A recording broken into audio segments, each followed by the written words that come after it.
When you're watching a magician, you're sometimes in awe at how they might have pulled a trick off. You are immersed in the situation that the magician has created until the light catches something for just a brief second, the piece of thread making the entire trick happen, completely giving away the show and revealing the inner workings of it. This same line of thought can be applied to fiction, in that each story is a collection of plot devices and narrative tools dressed up to give the reader the impression that this isn't the case. Stars and Stripes is our example of a visible thread, or a plot device with no set dressing. Now, I know what you're saying. I made an entire video denouncing the notion of using plot devices as a criticism.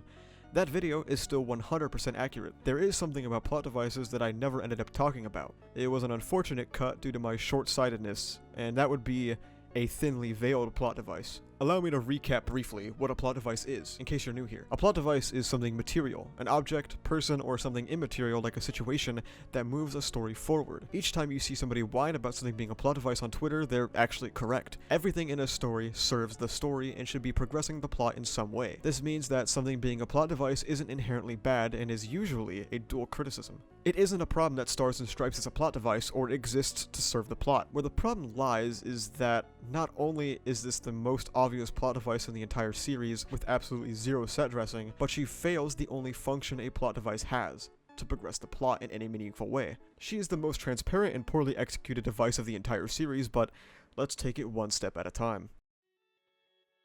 Stars and Stripes was introduced in chapter 328. Okay, well, technically she was retroactively introduced in Two Heroes, but the movies suck and it was kind of weird, so let's ignore that. Her debut is her riding into Japan on a jet followed by multiple other US soldiers. She then introduces probably one of the most asinine quirks of the entire series, stretching our understanding of what makes a quirk to an almost impossible to believe standard. She is powerful enough to create a construct of herself out of the air that is 1,000 times her size, gathering lasers from a fighter jet and turning it into a giant lance of energy to stab into the earth. Yet, she was not mentioned a single time beforehand in the story. All 300 chapters. Not even a passing mention from one of the American students in the main series. Do you remember when Endeavor seemed strong? This is part 1 of 2 of what makes her existence as a plot device so apparent. She was this powerful because she had to compete with Shigaraki. Part 2 becomes obvious during her battle with Vestige for One, when her quirk starts to revolt and destroys some of the quirks within the All for One quirk, damaging Shigaraki's body, effectively nerfing him. When you combine Part 1, her sudden introduction into the narrative with no prior mentions, despite having ties to All Might and a never-before-seen height of power, and Part 2, her dying immediately after nerfing Shigaraki, her purpose in the story sticks out like a sore thumb. She was made to bring Shigaraki down to a more manageable power level and extend the deadline of Shigaraki's perfection. Like our previous example about the magician, you usually want to dress up narrative devices in your story, or else the inner workings of them become obvious to the average reader, and they feel like characters or events that exist solely to move from point A to point B, rather than living, breathing people or a living world. This is what makes Stars and Stripes feel so jarring in My Hero Academia, when we have characters like Eri, Redestro, and Hawks all introduced to get the plot moving, while simultaneously feeling like actual characters with their own goals and motivations and stories. It makes Stars and Stripes' 6-chapter tenure that much harder to swallow, especially as we watch Horikoshi try so desperately to make us care about this random person before she dies,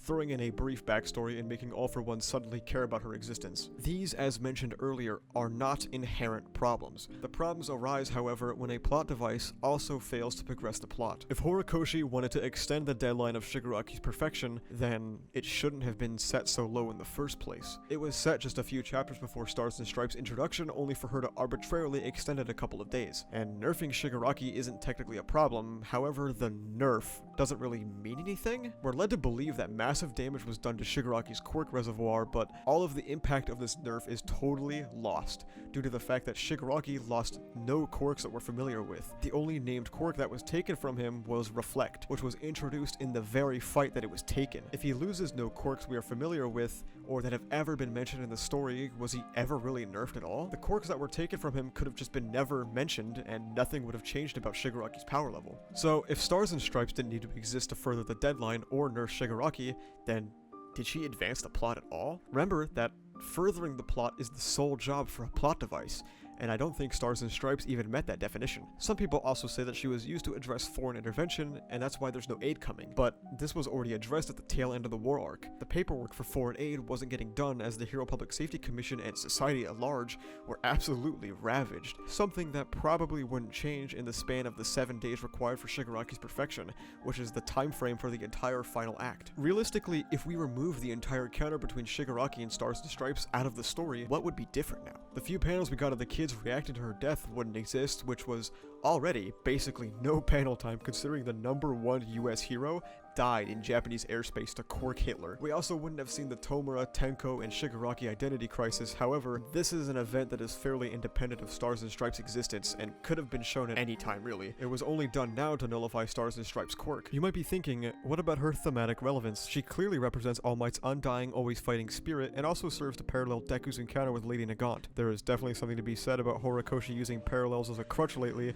but maybe I'll get into that in a later video. Secondly, we don't need yet another thematic representation of All Might's fighting spirit because Class 1A is always the vehicle to deliver that message, no matter how repetitive it gets. Stars and Stripes is representative of a broader problem at large for My Hero Academia, and that is its rapidly paced final act, as the series rushes to its conclusion within the next 50 some odd chapters. We are getting no time for the good old Horikoshi cooking and instead marking things off a checklist no matter how poor the execution is. Her introduction into the story and foreign involvement could have been a plotline of its own, but was instead blown through in 5 or 6 chapters and immediately discarded and moved past. To summarize, Stars and Stripes is a plot device, and a rare example of a poorly executed one. She wasn't needed to extend Shigaraki's deadline, she wasn't required to nerf Shigaraki, she is a poorly hidden thread in the middle of a magic show, and most people know it. Oh well, at least the fight was raw, I guess. Thank you for watching this brief video about Stars and Stripes. It just felt right after I've already made a video about plot devices, so I thought I'd make another one. Thanks for watching. If you like videos like this, please remember to like, comment, and subscribe for the funny YouTube algorithm. Join my Discord down below where we talk about My Hero Academia, Jujutsu Kaisen, ReZero, and stuff like that. We're also talking about Spider-Man a lot. And feel free to follow me on Twitter where I post nothing but good takes. I've never missed a single time. Yep, see ya.